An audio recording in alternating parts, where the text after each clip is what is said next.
Good morning all of you. Shri भगवान दास तोदी college की online classes में आपका स्वागत है। आज अपना टॉपिक चल रहा है input and output impedance of the 4 terminal network, BSc part second physics का अपना जो पेपर चल रहा है electronics and solid state devices. इसमें काफ़ी टॉपिक का अपन अध्ययन कर चुके हैं। आज अपन अध्ययन करेंगे कि 4 टर्मिनल नेटवर्क, 4 टर्मिनल जाल की निवेशी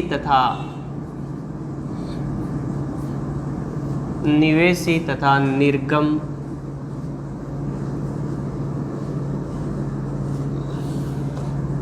प्रतिबाधा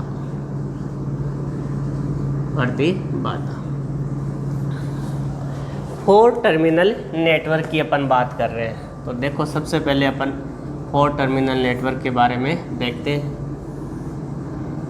ये अपने पास में एक 4 टर्मिनल नेटवर्क दिया हुआ है। टर्मिनल अपने पास में 1 टर्मिनल 1 इधर ये अपने पास में terminal 2 current, input current I1, output current I2।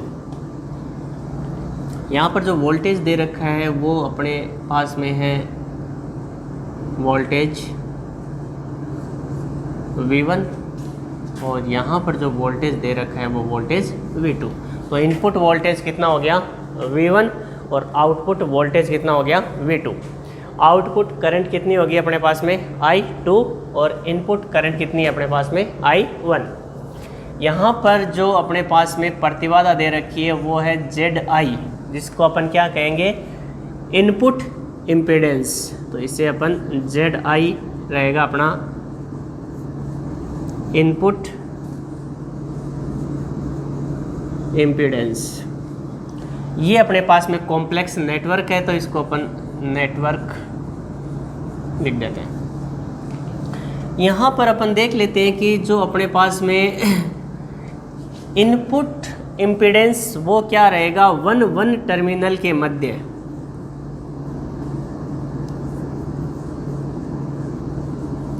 1 terminal के मध्य प्रतिबाधा। इसको अपन ने क्या नाम दिया है इनपुट इम्पीडेंस। इसी प्रकार अगर अपन देखें Z0 आउटपुट इम्पीडेंस,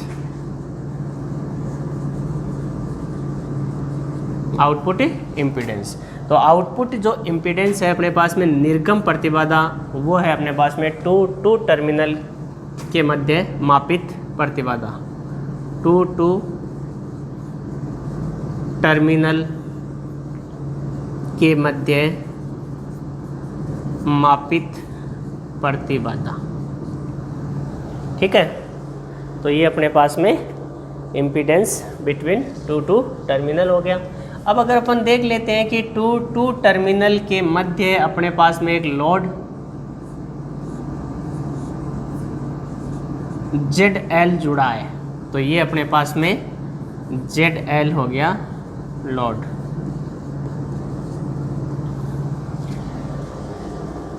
इसी प्रकार से अगर अपन देखें आउटपुट इम्पीडेंस की बात करें तो ये अपने पास में नेटवर्क हो गया।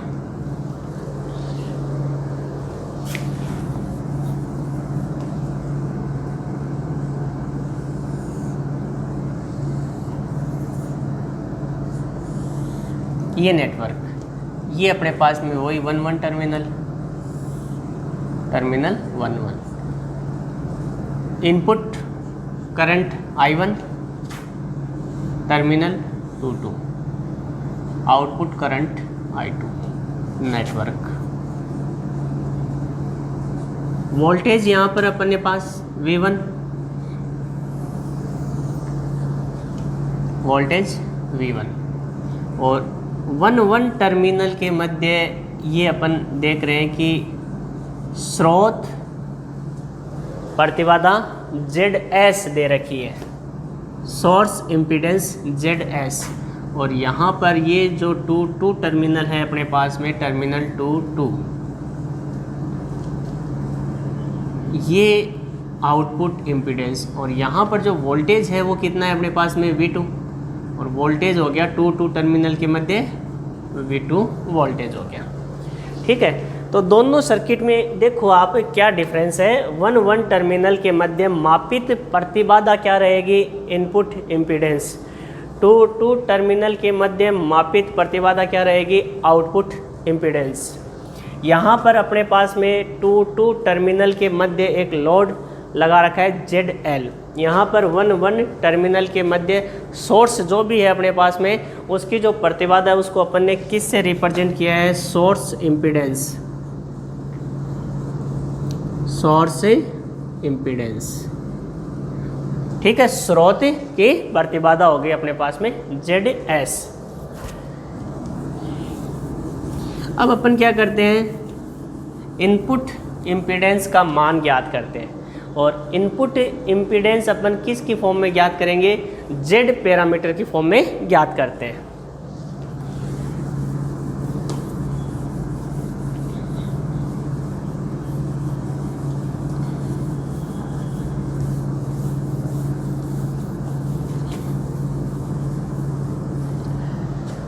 जब अपन Z पैरामीटर की बात करते हैं,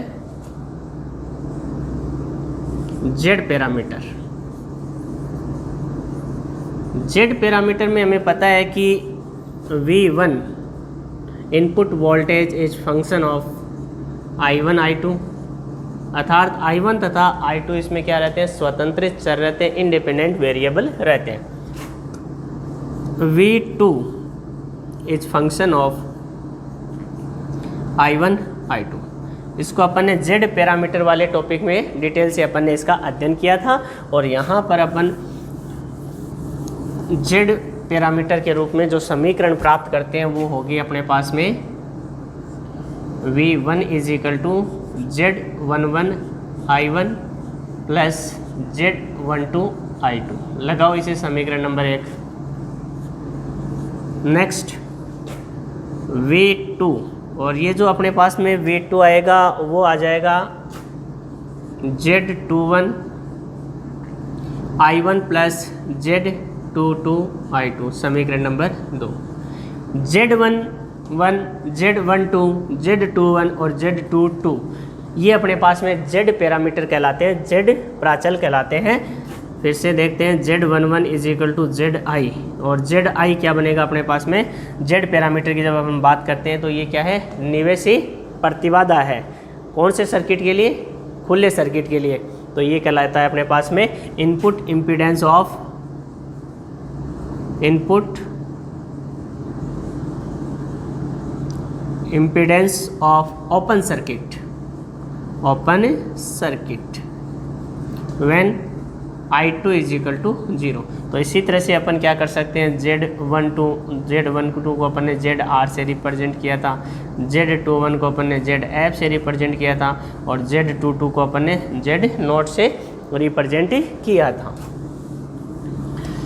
इस स्थिति में अपने पास में एक 4 टर्मिनल जाल दे रखा है, 4 टर्मिनल नेटवर्क दे रखा है, उसकी निवेशी प्रतिबाधा हमें ज्ञात करनी है। तो निवेशी प्रतिबाधा आ जाओ सर्किट पर। निवेशी प्रतिबाधा क्या है, ZI, और ZI निवेशी प्रतिबाधा क्या होती है अपने पास में, V/I का रूप होता है, V/I। तो यहाँ पर जब अपन इनपुट की बात कर रहे हैं तो इनपुट में वोल्टेज कितना आ जाएगा, V1 आ जाएगा V की जगह, और करंट कितनी आ जाएगी अपने पास में, I1 आ जाएगी। लगाओ समीकरण नंबर 3, समीकरण नंबर 3। तो ये अपने पास में क्या कहलाएगी, इनपुट इम्पीडेंस,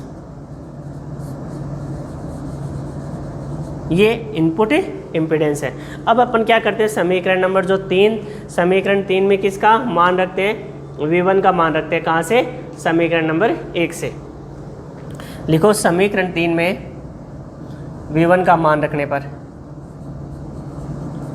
समीकरण 3 में V1 का मान रखने पर मान रखते हैं तो अपने पास में I1 का भाग लगाते हैं। I1 का भाग लगाएंगे तो यहाँ पर ये अपने पास में I1 से I1 कैंसिल हो गया और Z12 I2 बटा I1 आ जाएगा। तो ये अपने पास में Zi का मान प्राप्त होगा। Zi is equal to Z11 plus Z12 I2 बटा I1 समीकरण नंबर 4।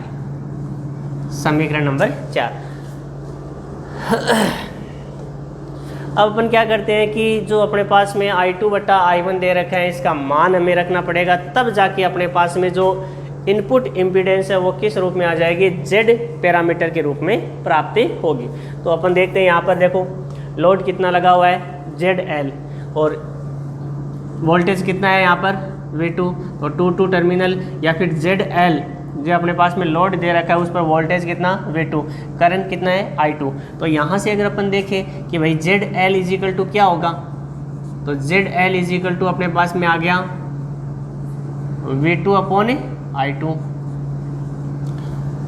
इसके सिरों पर वोल्टेज और इसमें से प्रवाहित धारा। लेकिन देखो यहाँ पर जब भी अपन बात कर रहे थे ना कॉम्प्लेक्स नेटवर्क की, तो I2 की जो डायरेक्शन है वो अंदर की ओर क्या ले रखी है, पॉजिटिव ले रखी है। तो यहाँ पर I2 की दिशा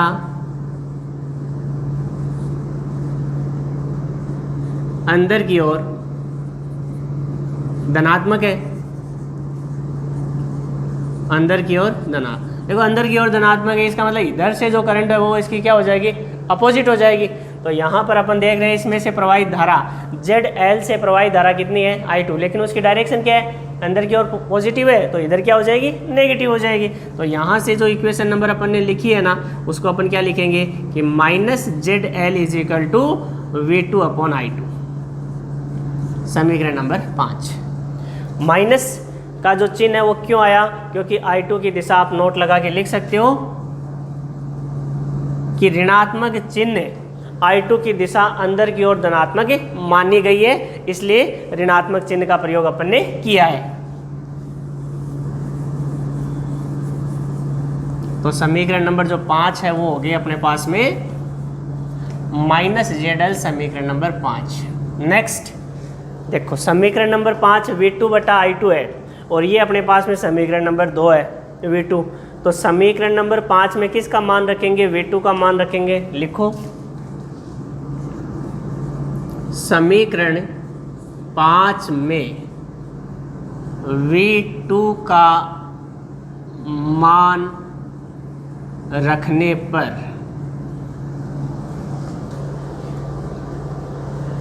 minus ZL is equal to, देखो ये अपने पास में I1 बट्टा क्या आ जाएगा, I2 आ जाएगा। तो ये हो गया Z21 और I1 बट्टा I2 प्लस Z22, I2 से I2 कैंसिल हो गया, Z22 समीकरण नंबर 6। ठीक है, यहाँ से अपन क्या करते हैं I1 बट्टा I2 का मान याद करते हैं। तो I1 बट्टा I2 का मान याद करेंगे तो ये क्या लिखेंगे, Z21 और Z21 I1 बट्टा I2 अपनी जगह रहेगा और ये आ जाएगा माइनस का ZL माइनस Z22, ये इधर आ गया तो माइनस हो गया। यहाँ से I1 बट्टा I2 और I1 बट्टा I2 माइनस कॉमन लेते हैं, ZL प्लस Z22 बट्टा Z21। यहाँ से अपने पास में I2 बटा I1, तो I2 बटा I1 क्या हो गया, माइनस का Z21 बटा ZL प्लस Z22, समीकरण नंबर 7। तो I2 बटा I1 का मान भी किस रूप में आ गया, Z के रूप में आ गया। अब वापस लिखो आगे कि समीकरण 4 में I2 बटा I1 का मान रखने पर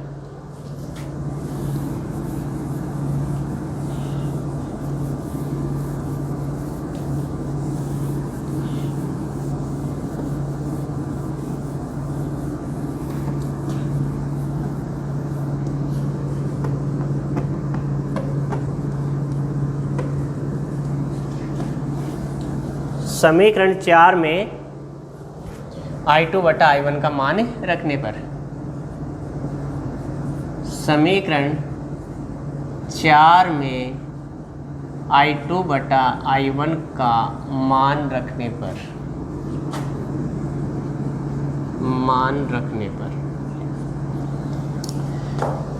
तो input impedance ZI is equal to, जो अपने पास में क्या दे रखा है, Z11 प्लस Z12 I2 बटा I1, और I2 बटा I1 का जो मान है वो है माइनस का Z21 बटा ZL प्लस Z22।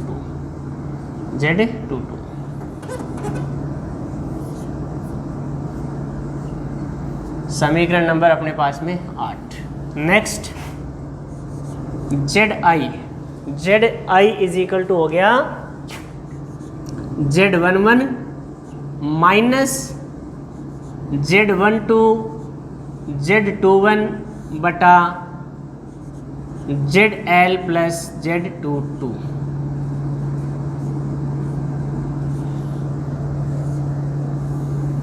समीकरण नंबर अपने पास में आ गई 9, और समीकरण 9 किसको रिप्रेजेंट कर रही है अपने पास में,